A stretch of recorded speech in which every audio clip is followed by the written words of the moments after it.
সাধারণ মানুষের হয়রানি প্রশমনে 8টি শুনানি কেন্দ্র চালু করল ইটাহার ব্লক প্রশাসন। শুক্রবার ইটাহার ব্লকের 8টি অঞ্চলের শুনানি কেন্দ্র যৌথভাবে পরিদর্শন করেন বিধায়ক মোশাররফ হোসেন, বিডিও দিব্যেন্দু সরকার ও আইসি গৌতম চৌধুরী।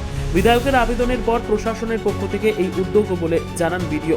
মানুষের হয়রানি কমবে দাবি বিধায়কের। জানা গিয়েছে ইটাহার ব্লকের শুনানিতে ডাক পেয়েছেন মোট প্রায় 65,000 সাধারণ মানুষ। এতদিন ইটাহার বিডিও অফিসে চলছিল ব্লকের 12টি অঞ্চলের মানুষের শুনানি। ফলে দূরদূরান্ত থেকে বয়স্ক অসুস্থ মানুষের শুনানির কেন্দ্রে আসতে সমস্যার মুখে পড়তে হচ্ছিল। এতে ব্যাপক হয়রানি হচ্ছিলেন সাধারণ মানুষ। এমনকি একসঙ্গে অনেক মানুষের শুনানি প্রক্রিয়া চালাতেও বেগ পেতে হচ্ছিল ব্লক প্রশাসনকে। ব্যাহত হচ্ছিল ব্লকের অন্যান্য সরকারি পরিষেবা। ফলে হয়রানি কমাতে বিডিও দিব্যেন্দু সরকার ও বিধায়ক মোশাররফ হোসেনের কাছে বিভিন্ন এলাকার মানুষ শুনানি কেন্দ্র বৃদ্ধির দাবি করেন। এরপর বিধায়ক উদ্যোগ নিয়ে শুনানি কেন্দ্র বৃদ্ধির জন্য নবান্নে আবেদন জানান। এরপর জেলা ও ব্লক প্রশাসন বিষয়টি খতিয়ে দেখে 8টি গ্রাম পঞ্চায়েতে শুনানি কেন্দ্র চালুর নির্দেশিকা জারি করা হয়।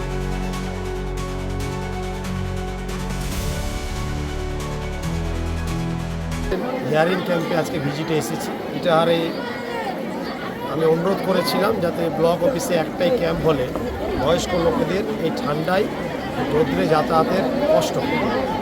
সেই কারণে আমি অনুরোধ করেছিলাম 15-20 দিন আগেই ইটাহারে অনেকগুলো ভেন্যু বা হিয়ারিং সেন্টার করার জন্য। আজকে 8টা আমরা করতে পেরেছি, আমি খুব খুশি। ইলেকশন কমিশন এটা মেনেছে, আমাদের প্রশাসন মেনেছে, এটা করেছে। তবু আজকে আমি হিয়ারিং দেখতে আসলাম। যে লোক লাইনে দিয়ে আছে, ছোটো ছোটো বাচ্চাদের নিয়ে, বয়স্ক লোক, কত কষ্ট।